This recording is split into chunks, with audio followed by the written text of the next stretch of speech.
اعوذ باللہ من الشیطان الرجیم بسم اللہ الرحمن الرحیم۔ اللہ تبارک و تعالیٰ کے نام سے شروع جو بڑا مہربان اور نہایت رحم کرنے والا ہے۔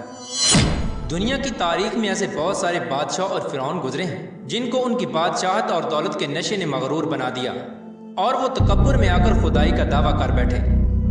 یہ بدبخت لوگ اپنی بے شمار مال و دولت اور بادشاہت کے نشے میں بدمست ہو کر اللہ تبارک و تعالیٰ کی وحدانیت کو للکارنے لگے اور معاذ اللہ خدائی کا دعویٰ کر بیٹھے۔ اس کے باوجود بھی اللہ تبارک و تعالیٰ نے ان کی طرف بے شمار انبیاء کرام کو مبعوث فرمایا اور ان کو ہدایت کی طرف بلایا، لیکن یہ بدبخت لوگ اپنی سرکشی اور انا پر اڑے رہے اور اللہ تبارک و تعالیٰ کی وحدانیت کا انکار کرتے رہے۔ پھر جب یہ لوگ قابل ہدایت نہ رہے تو اللہ تبارک و تعالیٰ نے ان بدبخت لوگوں کو عبرت کا نشان بنایا اور ان لوگوں کو تباہ و برباد کر کے رکھ دیا اور ان لوگوں کے نام و نشان کو صفحہ ہستی سے مٹا دیا۔ اللہ تبارک و تعالیٰ نے ان جھوٹے خدائی کے دعوے داروں کو ایسی عبرت ناک موت دی کہ آج بھی لوگ ان سے عبرت حاصل کرتے ہیں۔ پیارے دوستو، خدائی کا دعویٰ کرنے والے بدبختوں میں سے ایک بدبخت شداد بھی تھا جس نے اللہ تبارک و تعالیٰ کی وحدانیت کو للکارا اور سرکش اور نافرمان ہو گیا۔ پیارے دوستو، شداد کون تھا اور کس طرح اس نے اللہ تبارک و تعالیٰ کی نافرمانی کی اور خدائی کا دعویٰ کیا، اور کس طرح اس نے دنیا میں اپنی جنت تیار کی اور اس کی بنائی جانے والی جنت کتنے سالوں میں تیار ہوئی، اور پھر اللہ تبارک و تعالیٰ نے اس بدبخت کو کس طرح دنیا کے لیے عبرت کا نشان بنایا اور اس بدبخت کا انجام کیا ہوا، اور پھر کس طرح ملک الموت علیہ السلام نے دردناک طریقے سے اس کی روح قبض کی۔ پیارے دوستو، ان تمام تر سوالات کے جوابات قرآن و حدیث کی روشنی میں آج کی اس ویڈیو میں ہم آپ کو بتائیں گے، لہٰذا آپ سے گزارش ہے کہ ہماری اس ویڈیو کو اینڈ تک ضرور دیکھیے گا۔ پیارے دوستو، شداد اس قوم کی نسل میں سے تھا جو دنیا کے سب سے طاقتور ترین قوم تھی، جس کو قوم عاد کہا جاتا ہے۔ اس قوم کے بارے میں اللہ تبارک و تعالیٰ قرآن پاک میں ارشاد فرماتا ہے کہ ان کے جیسی قوم نہ اللہ تبارک و تعالیٰ نے ان سے پہلے پیدا کی اور نہ ہی ان کے بعد کسی قوم کو پیدا کیا۔ قوم عاد احقاف کے اندر آباد تھی۔ احقاف ایسی جگہ تھی جہاں ریت کے بہت ہی بلند و بالا ٹیلے تھے، اور احقاف کا یہ علاقہ یمن اور عمان کے درمیان بکھرا ہوا تھا۔ اس علاقے کے اندر قوم عاد 8500 سال پہلے آباد تھی۔ اس قوم پر اللہ تبارک و تعالیٰ کا یہ خاص کرم تھا کہ اللہ تبارک و تعالیٰ نے اس قوم کو دنیا کی سب سے طاقتور قوم بنایا تھا۔ اس کے ساتھ ساتھ اللہ تبارک و تعالیٰ نے اس قوم کو سرسبز و شاداب باغات اور وافر مقدار میں کھیت عطا فرمائے تھے۔ اس قوم کے پاس بے شمار جانور تھے اور پینے کے لیے میٹھا پانی تھا۔ اس کے علاوہ بھی اللہ تبارک و تعالیٰ نے اس قوم کو بے شمار نعمتوں سے نوازا تھا۔ چنانچہ اس قدر مال و دولت اور نعمتوں کی فراوانی کی وجہ سے یہ قوم بھٹک گئی اور اللہ تبارک و تعالیٰ کی نافرمان قوم ہو گئی اور یہ باغی ہو گئے۔ ان کی ہدایت کے لیے اللہ تبارک و تعالیٰ نے حضرت ہود علیہ السلام کو ان کی طرف مبعوث فرمایا۔ حضرت ہود علیہ السلام اس قوم کو اللہ تبارک و تعالیٰ کے حکم سے تبلیغ کرنے لگے اور اللہ تبارک و تعالیٰ کی وحدانیت کی طرف بلانے لگے، لیکن یہ قوم اپنے کفر و شرک سے باز نہ آئی اور حضرت ہود علیہ السلام کا مذاق اڑانے لگی۔ شداد جو کہ اسی قوم کی نسل میں سے تھا، وہ اس قوم کا بادشاہ تھا اور یہ 2 بھائی تھے۔ روایات میں آتا ہے کہ ایک کا نام شداد تھا اور ایک کا نام شدید تھا۔ شدید پہلے بادشاہ بنا اور وہ فوت ہو گیا۔ اس کے فوت ہو جانے کے بعد شداد نے حکومت سنبھالی اور اس طرح یہ دنیا کی سب سے طاقتور قوم عاد کا بادشاہ بن گیا۔ پیارے دوستو، شداد ایک وسیع و عریض سلطنت کا بادشاہ تھا۔ شداد کی یہ بادشاہت یمن سے لے کر عراق تک اور بعض روایات کے مطابق ایران تک پھیلی ہوئی تھی۔ شداد نے اپنی طاقت کے زور پر بڑے بڑے بادشاہوں کو اپنے زیر کر لیا تھا۔ چنانچہ اس بدبخت کو حضرت ہود علیہ السلام نے سمجھانے کی بہت کوشش کی، لیکن اس کا دل بھی بند تھا۔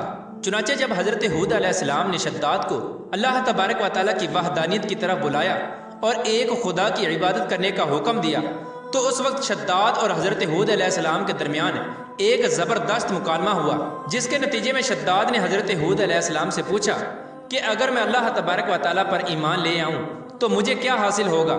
تو اس وقت حضرت ہود علیہ السلام نے شداد سے فرمایا کہ تم پر جنت حلال ہو جائے گی۔ جنت کا نام سنتے ہی شداد حضرت ہود علیہ السلام سے پوچھنے لگا کہ یہ جنت کیا ہے؟ تو حضرت ہود علیہ السلام نے شداد کو جنت کا نقشہ بتایا اور جنت کی نعمتوں کے بارے میں شداد کو بتایا۔ حضرت ہود علیہ السلام کی یہ بات سن کر شداد مسکرانے لگا اور حضرت ہود علیہ السلام کو دیکھ کر کہنے لگا کہ یہ کون سی بڑی بات ہے، ایسی جنت تو میں بھی تیار کر سکتا ہوں۔ حضرت ہود علیہ السلام نے شداد کو اس کے اس کفر و شرک سے روکنے کی بہت کوشش کی، لیکن یہ بدبخت باز نہ آیا۔ چنانچہ اس وقت شداد نے اپنی سلطنت کے بہت بڑے بڑے کاریگروں کو اکٹھا کیا اور احقاف میں ارم کے مقام پر 20 کوس لمبی اور چوڑی جنت بنانے کا کام شروع کروا دیا۔ چنانچہ شداد کی تیار ہونے والی اس جنت میں سونے اور چاندی کی اینٹیں لگائی گئیں اور جواہرات بھی لٹکائے گئے۔ اس بدبخت شداد نے اپنی اس بنائی جانے والی جنت میں شہد، دودھ اور پانی کی نہریں بھی رواں کر دیں اور دنیا جہان کے خوبصورت درخت، پودے اور پھول بھی لگوا دیے اور اس جنت کو طرح طرح کے جواہرات سے مزین کر دیا۔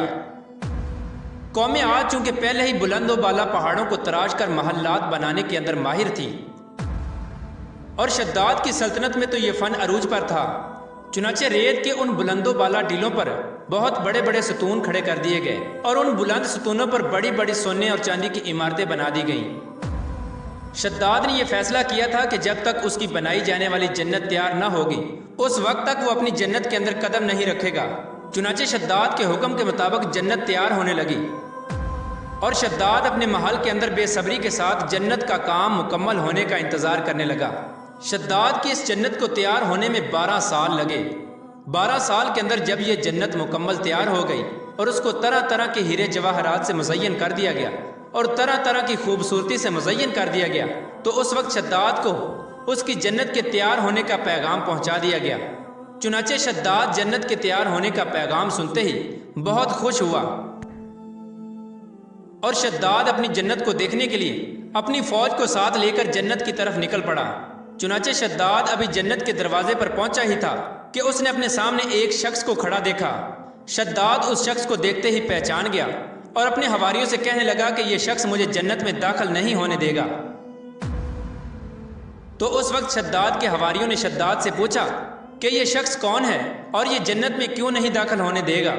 تو اس وقت شداد نے اپنے حواریوں سے کہا کہ یہ ملک الموت علیہ السلام ہیں جو کہ میری روح قبض کرنے کے لیے آئے ہیں اور یہ مجھے جنت میں داخل نہیں ہونے دیں گے۔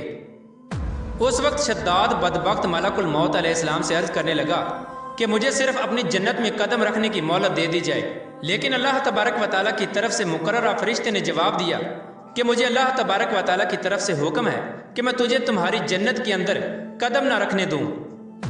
شداد ملک الموت علیہ السلام کے سامنے بہت رویا اور گر گڑایا، لیکن ملک الموت علیہ السلام نے اللہ تبارک و تعالیٰ کے حکم کی تکمیل کرتے ہوئے شداد کی روح قبض کر لی۔ چنانچہ شداد کی موت کے بعد حضرت جبرائیل علیہ السلام نے ایک زوردار چیخ ماری اور شداد کی بنائی ہوئی ساری جنت زمین کے اندر دھنس گئی اور غائب ہو گئی۔ شداد کی اس عبرت ناک موت کے بعد حضرت ہود علیہ السلام نے قوم عاد کو 12 مرتبہ سمجھایا، لیکن قوم عاد باز نہ آئی۔ حالانکہ شداد کا یہ انجام قوم عاد کے لیے کافی تھا، لیکن جب انسان کی عقل پر غرور کا پردہ ہوتا ہے تو چاہے شداد ہو یا شدید، اس کو کسی کام کا انجام دکھائی نہیں دیتا۔ حضرت ہود علیہ السلام نے قوم عاد کو شداد کا انجام بتا بتا کر ڈرانے کی کوشش کی، لیکن قوم عاد باز نہ آئی اور اسی طرح اللہ تبارک و تعالیٰ کی نافرمانیاں کرتی رہی، یہاں تک کہ حضرت ہود علیہ السلام مایوس ہو گئے۔ اس وقت جب قوم عاد قابل ہدایت نہ رہی تو اللہ تبارک و تعالیٰ نے حضرت ہود علیہ السلام کو حکم دیا کہ وہ اپنے ساتھیوں کو لے کر اس علاقے سے چلے جائیں۔ اللہ تبارک و تعالیٰ کا یہ حکم پاتے ہی حضرت ہود علیہ السلام نے اس وقت آخری مرتبہ اپنی قوم کو سمجھانے کی کوشش کی، لیکن وہ لوگ پھر بھی باز نہ آئے، تو حضرت ہود علیہ السلام اپنے ساتھیوں کو لے کر اس علاقے سے روانہ ہو گئے۔ چنانچہ ان کے جانے کے بعد اللہ تبارک و تعالیٰ نے قوم عاد پر خوفناک آندیاں مسلط کر دیں۔ اللہ تبارک و تعالیٰ کی طرف سے آنے والی وہ خوفناک آندیاں اور طوفان 7 راتیں اور 8 دن تک چلتی رہیں، یہاں تک کہ وہ پوری قوم اپنے بلند ستونوں اور سونے اور چاندی کی عمارتوں سمیت زمین کے اندر دنسا دیے گئے اور غرق کر دیے گئے۔ اور اللہ تبارک و تعالیٰ نے اس قوم پر اس قدر دردناک عذاب نازل فرمایا کہ اس قوم کا نام و نشان تک نہ رہا۔ جس وادی کے اندر بڑے بڑے بلند و بالا محلات تھے وہ تمام کی تمام وادی ایک ریت کے صحرا کے اندر تبدیل ہو گئی۔